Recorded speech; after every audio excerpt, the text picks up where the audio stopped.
listening to The Coffee Hour. I'm Sarah Gulseth.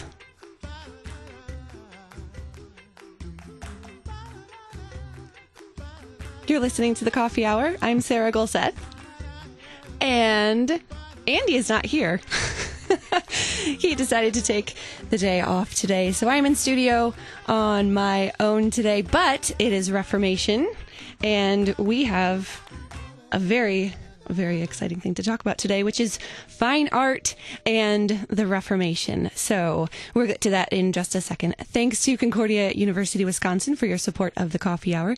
You can find out more about Concordia University, Wisconsin at cuw.edu. Joining me in studio is the Reverend Dr. Daniel Harmelink, Executive Director of Concordia Historical Institute.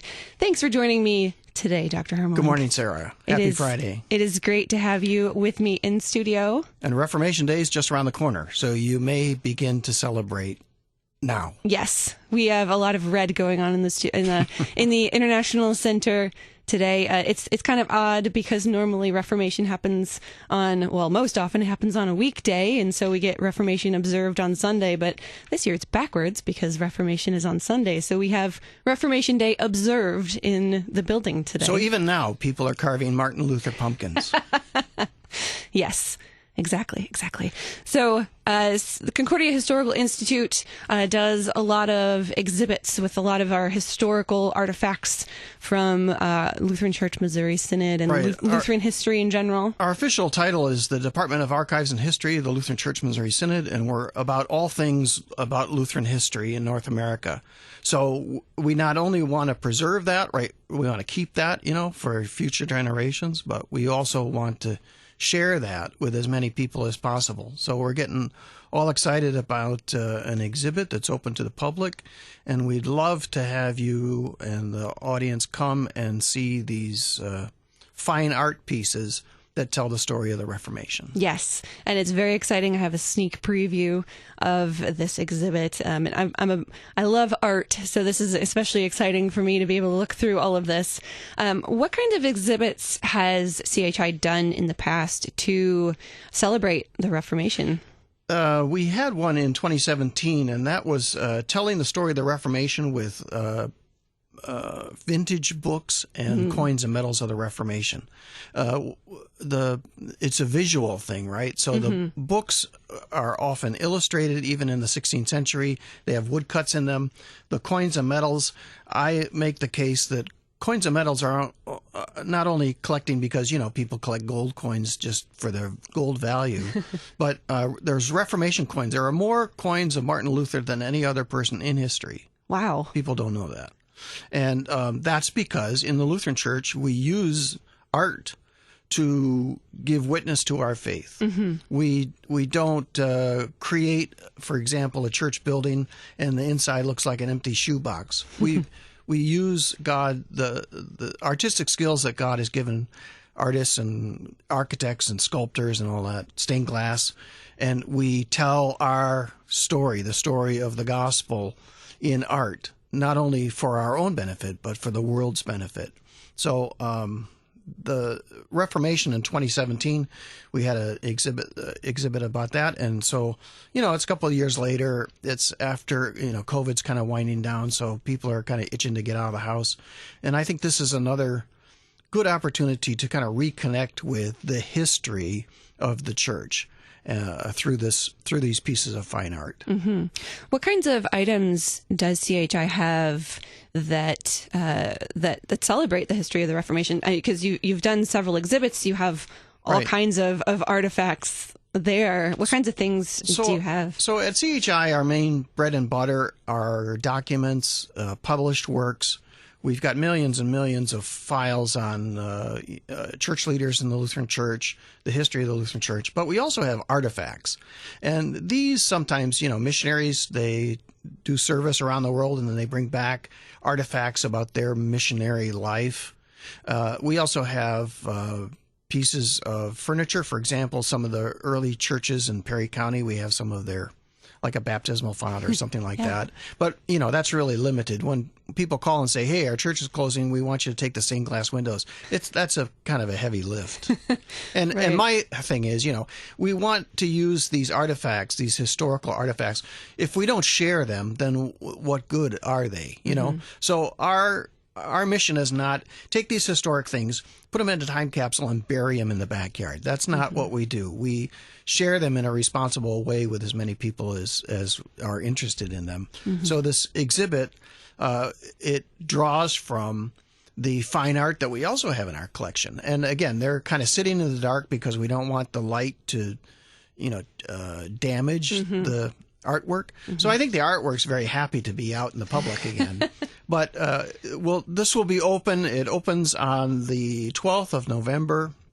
That's a Friday, and we'll have the exhibit open until July of next summer, and then they go back to being preserved in a cool room with no light, so that they'll last for generations. So this is kind of their 15 months of publicity or notoriety, and then they go back into the archives. Sure. What actually goes into preserving this artwork? Because these are old pieces of artwork. What actually happens with this artwork? So let's talk about one of them. Yeah. A couple months ago, we got a call. The Walter Forrester, who wrote Zion on the Mississippi, if you know anything about the history of the Lutheran Church, Zion on the Mississippi is kind of the go-to book as far as the beginnings of the Synod. It talks about the trip over from Germany, the scandal of Martin Stephan, how everything was in disarray. It's a miracle that the history of the Missouri Synod would stop there. But Walter Forrester, when he was a professor at Purdue, he had three daughters. So the three daughters, for a birthday gift or a Christmas gift, I don't know which, gave him a 16th century print from Albrecht Dürer, who is the premier engraver, the premier woodcutter of the Reformation, or of the Reformation period. They gave him this print of Friedrich the Wise as a gift, and they had it in their home, hanging on their wall for his entire life. At the death of Walter Forrester, it went to one of the daughters, and then when she died, the widow, the husband, widower, decided that it would be great for the public to see it. So we received it. The photo that you see, or when you come to see it in the exhibit, it looks in fantastic shape. That's because we had to get it conserved. That's the expensive term for restoring it. And there were stains on it. They had used, like Scotch tape to tape it onto the mat of the picture frame. So it's like our saying at CHI is tape is evil. So that had to be taken off and, cleaned up, but it's in fantastic shape now. So yeah, these paintings, they take care. We need to actively manage these things. That's why when someone comes to CHI and they say, hey, I've got an oil painting of, CFW Walther, we'll give it to you if you put it on permanent display. I have to tell them, that's not good for the painting at all, because it just deteriorates out in the public, out in the lobby, or, for example, or in this exhibit. So if you go to any art museum, they'll say, not only don't take flash, because the flash will may damage, after so much time. The light will damage the colors of a painting or something like that. But just, you can't have an exhibit forever, because it's not good for the pieces. So they're under controlled temperature, controlled humidity. If the paint starts peeling off, then we have to have them conserved. They're actively managed, and so it's not just we put them we wrap them up in bubble wrap and throw them in the corner and wait another 10 years and then exhibit them again. It's a responsibility. Sure. Yeah. So you talked about this Friedrich the Wise print from Albrecht Dürer, and he's one of the people being being portrayed in this exhibit. Who are the other people that people will see? We have 4 people that are represented. That's Martin Luther, Katie von Bora, Martin Luther's wife, Philipp Melanchthon, who was Luther's right-hand man, and Friedrich the Wise, who was Luther's prince. And some people have heard of Jan Hus. He came 100 years before Luther and said, you can burn this goose. Hus means goose. You can burn this goose, but in 100 years a swan will come that you will not be able to silence. And the swan of Wittenberg is Martin Luther. But the difference between Hus and Luther is Hus's prince gave him up, and Friedrich the Wise, Luther's prince, protected Luther. That's why Luther was not burned at the stake alive like Jan Hus was. So Friedrich the Wise he's a major player in the Reformation. And before his death, on his deathbed, he received the Lord's Supper in 2 kinds, and affirming that he believed in the Lutheran understanding of what the Lord's Supper, Christ commanded as far as what the Lord's Supper is and how it should be distributed. So Friedrich the Wise, Albrecht Dürer, we also have other prints of his that we put on exhibit, and we always get a good turnout. So if you've never seen an Albrecht Dürer print, it was printed in the 16th century. This is 500 years old. So please come and take a look. You'll be astounded, when you think, 500 years again. 500 years ago, everything was real crude and primitive, and it's like not Albrecht Dürer. He was a master artist. Absolutely, yeah. These are I have the sneak preview in front of me here that you brought to the studio, and these paintings and things are just beautiful. The craftsmanship that goes into these is just wonderful. We have more to talk about. We need to take a quick break. We're talking about the upcoming Martin, Katharina, Philipp, and Friedrich exhibit happening at CHI for Concordia Historical Institute for the Reformation. We'll be right back. You're listening to The Coffee Hour. I'm Sarah Golseth.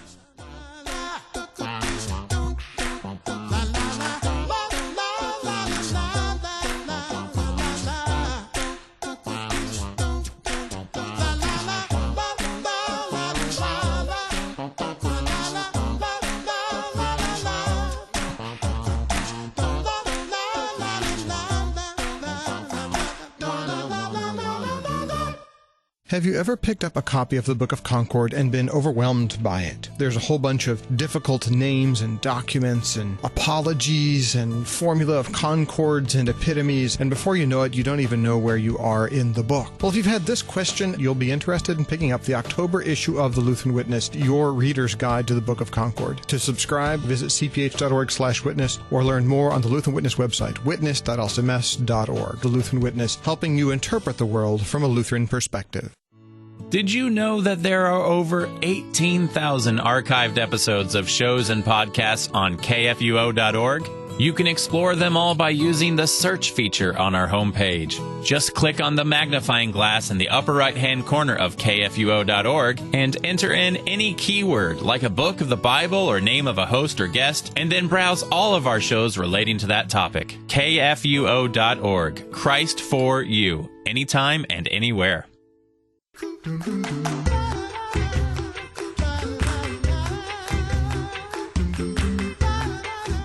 Welcome back to the Coffee Hour. I'm Sarah Golseth. I have Dr. Dan Harmelink in studio with me from Concordia Historical Institute, and we're talking about fine art from the Reformation, celebrating the Reformation. There's a great exhibit that will be opening at Concordia Historical Institute on Friday, November 12th.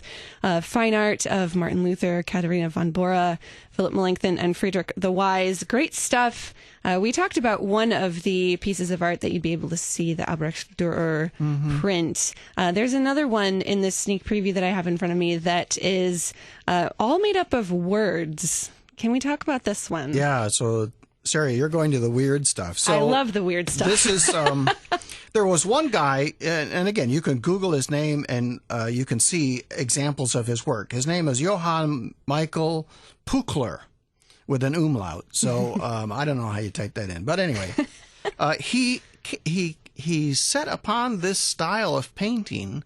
You know, again, in Lutheranism, we say it's all about the Word. It's all about the Word of God. Well, he kind of took that literally. So he does fine art. He did a portrait of Luther, but for the lines of the portrait, instead of using just a line, he uses text. He uses words in a script.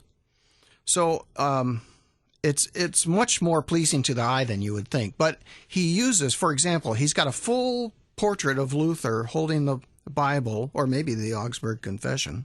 Remember, the Augsburg Confession, the first three documents in the Book of Concord are Apostles' Creed, Nicene Creed, and Athanasian Creed. Mm-hmm. So he uses those three creeds to create not only the body, the lines of Luther's portrait, but also framing in a very ornate frame. He uses the Athanasian Creed for Luther's body, for his portrait, and then the Nicene Creed, and then that is framed with the Nicene Creed, and then the Athanasian Creed is over that.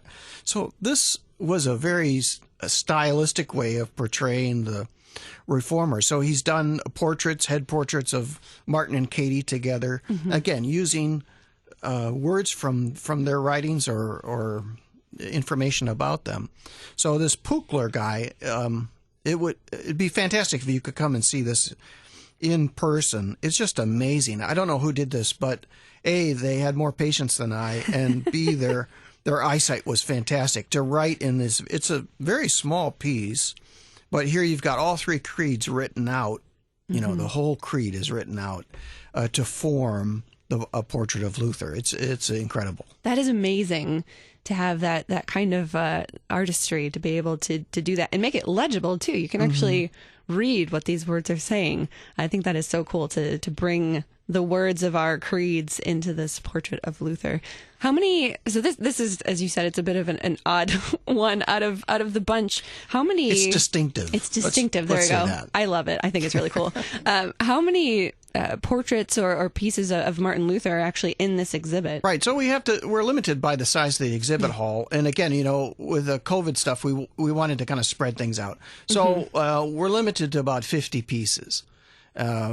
There's more in the CHI collection, or there's more that we could put out. But I think this is kind of, I tried to pick the cream of the crop.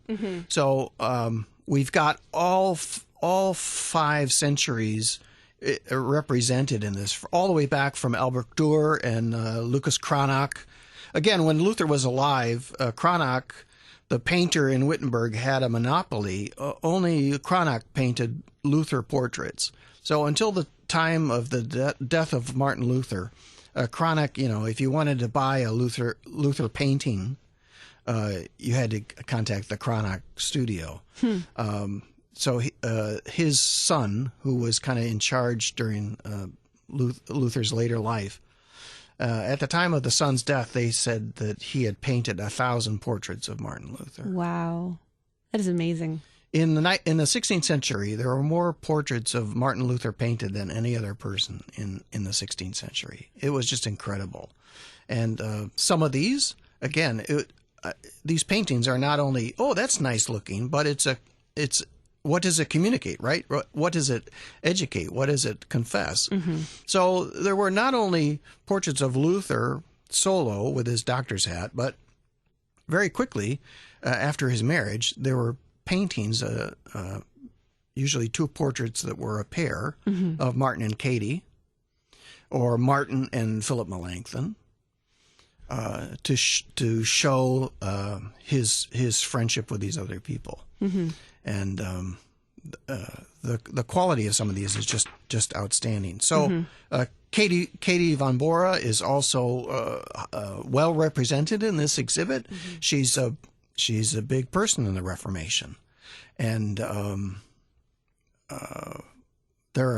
Cranach studio painted many portraits of Katie, along with the Martin and Katie pair. Was a top seller for the Cranach studio. Are there more than just paintings in this exhibit? Are there other 3D pieces that we can see as well? Right. So we have woodcuts or engravings, oil paintings. We also have lithographs, which is a kind of different kind of print that the design is drawn on a stone, and then the prints are made from that. But we also have some sculptures and large kind of three-dimensional or high-relief plaques and things like that. So we tried to give a good mix on that too. Sure. Do you want to? Do you have another favorite out of this exhibit that you'd like to explain to us? Give us a little tease for something to look at. One I was thinking last night. This is number 11 on your preview. And again, for people that say, "Hey, I can't come to the exhibit. I'm not in the St. Louis area, or something prevents me from coming in person," we are working on a printed catalog. So if you would like a printed catalog, please contact CHI. Our website is just concordiahistoricalinstitute.org, all spelled out. Contact us and we can give you more information about that. We'd love to share this with as many people as possible. But one of the exhibits is a large plaque. It was made for a dedication of a Protestant theological building in Brazil. So they commissioned this guy from Germany to make this stylized Luther. And I was thinking this morning, it kind of looks like Luther if he was RoboCop. It does. So anyway, it's kind of abstract. Some people say, that's terrible. I don't like that painting. But it's a different style. And again, you can still tell that's Martin Luther, right? There are only two of them that I know of, and we're trying to find the one in Brazil. I think the one in Brazil was either lost or destroyed. So this would be the last one in the size. It's just huge. It weighs like 80 pounds, and it was supposed to be, the one in Brazil was attached to the wall. But I think that one you'll say, I've never seen anything like that before. It's the chronic portrait of Luther as monk, or reinterpreted as RoboCop. Anyway, so, and then finally, I also have. I was a graphic artist before becoming a church worker, so this exhibit is near and dear to my heart, and I think again it's a way that the church can communicate not only the history but the gospel, the scriptures. So I've been toying around with kind of a abstract portrait of Luther. In the 70s, people were doing computer art or computer-generated art. So there's a famous portrayal of the Lincoln portrait on a $5 bill done in the 70s, and this was picked up by Salvador Dali. I don't know if you know that name. He's kind of out there.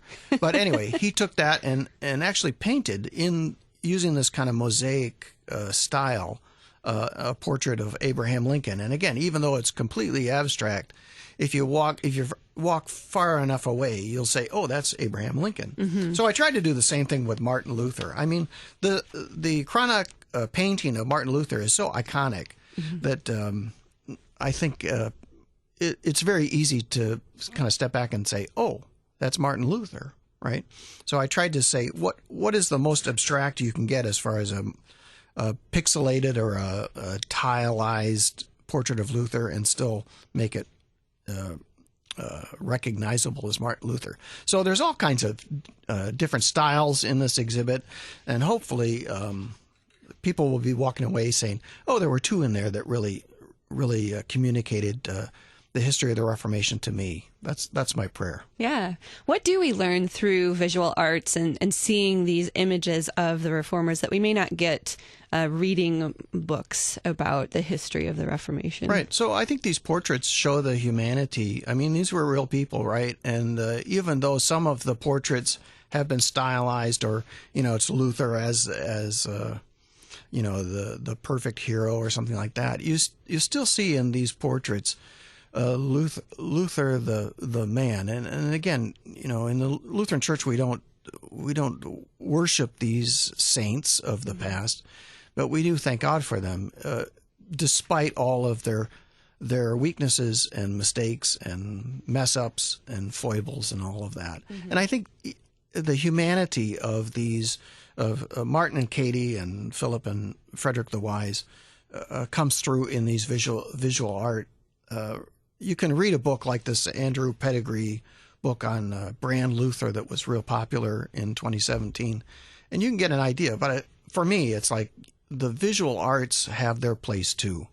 And so I always say that when I was a young kid, I learned as much from the stained glass windows of my little local church than I did from the sermons that were preached. And those visual images of the history of the saints and the apostles continue to be, I carry them even as an old guy. So hopefully this exhibit will bring out another dimension of the Reformation and encourage people to learn more through books or videos or whatever of the Reformation. So that's my hope. Yeah, it brings it a bit more to real life, real people 500 years ago that did So all this of isn't just, we won't check and make sure that you're over 18 when you're at the door. Bring school children, again, I think this exhibit is appropriate for kids too. Sure. We have just about 30 seconds left. Can you give us the rundown on this exhibit and also how we can find all of the resources from CHI if we don't live in the St. Louis area? So the exhibit is at the CHI building. We're the first building on the left as you come into the Concordia Seminary campus in Clayton, Missouri. It opens Friday, November 12th. Our hours are Monday through Friday, 9 to 3. And again, it's kind of self-guided, but there's staff there. If you have questions about the exhibit, we'd love to talk to you more about the details. And again, we're trying to develop a printed catalog that will also be available a couple months from now. We'd love to get that into your hands. Visit our website, sign up, and let us help you rediscover the beauty and the depth of the Reformation. Yeah, so much good stuff at Concordia Historical Institute, a wealth of resources and interesting things if you want to learn more about our Lutheran heritage. Thank you so much for joining me in studio, Dr. Harmelink, to talk about the beautiful artwork of the Reformation. Blessings, Sarah. You've been listening to The Coffee Hour. I'm Sarah Golseth.